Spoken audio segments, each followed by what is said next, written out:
Well, mining analyst Bongani Mbindwane joins me now to chat further about the negotiations. Bongani, thanks very much indeed for coming in. Thank you. Well, firstly, this intervention appears to be really bringing up some optimism compared to the past interventions. Do you agree? This singles itself out, doesn't it? The momentum from the elections was expected by the market, so the minister took the energy and felt it and ran with it, which is positive. However, we have to also be cautiously optimistic because the matters are very complex and they don't just relate to the Department of Mineral Resources, of which the minister leads. They also are labor issues, there are historical issues, there are municipal issues, and so forth. You quite rightly say they are complex issues. I want to try and touch on the differences, the very broad differences by the wage component of this deal. And if we could just bring up one of the graphics, you'll take a look and see what was previously offered by employees and just compare that to what's been offered now with the new proposals. And once again, I must say this is not the agreement, but just for the purposes of understanding better. The previous offers was based on percentage, was it not? So you had 10% over 3 years to the lowest paid, 5,000 Rand going up. The 5,000 Rand workers category will go up by 500 Rand per month in the first year. And then you had the second and third year increases based on that quantum increase. Just take us through what is now the new offer being proposed by the mining minister. Let's get that graphic up, and we'll see that it's not percentage-based, it's in Rand terms. Obviously, AMCU is saying a much more acceptable one, not saying that it is going to be accepted, but a better one to look at.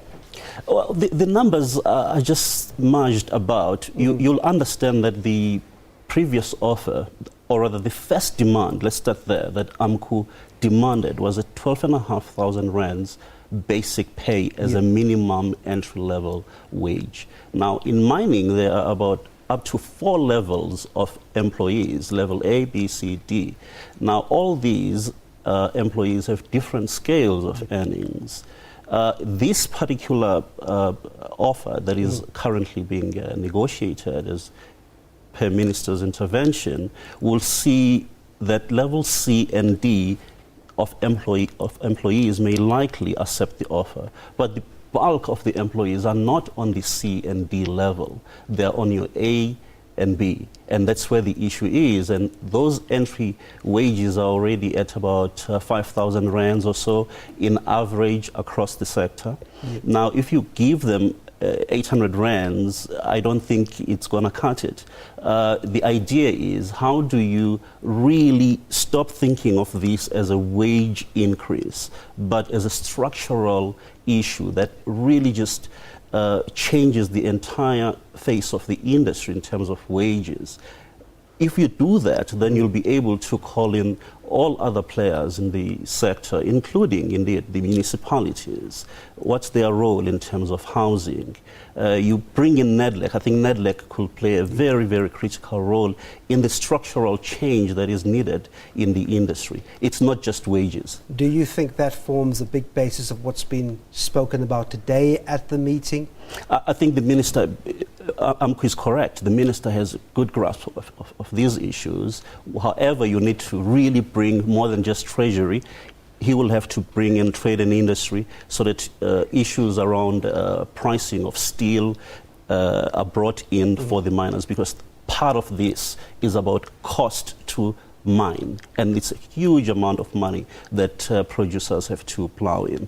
Already you have over 50% of just wages being, 50% of cost to mine is for just wages only, and that's a very huge number. The next line will be your electricity and steel. So you bring in trading industry, you bring in the Minister of Energy to try and see whether miners could have some preferential rates or not.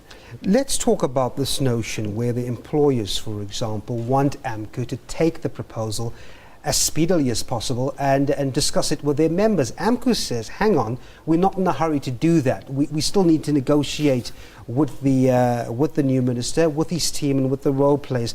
What do you make of AMCU's reluctance for speedily taking a proposal and running to the members? They understand the situation on the floor. It's dire. People now just want money, and anyone who comes to them. That's why this proposal is about rands and cents. It's trying to crystallize the matter, ventilate it better and talk about rands and cents. If you say to a worker, you were earning 6,000 rands, 5 months ago, now you're going to earn close to 6,000 rands. It's much better consumed than saying you're going to get a percentage increase.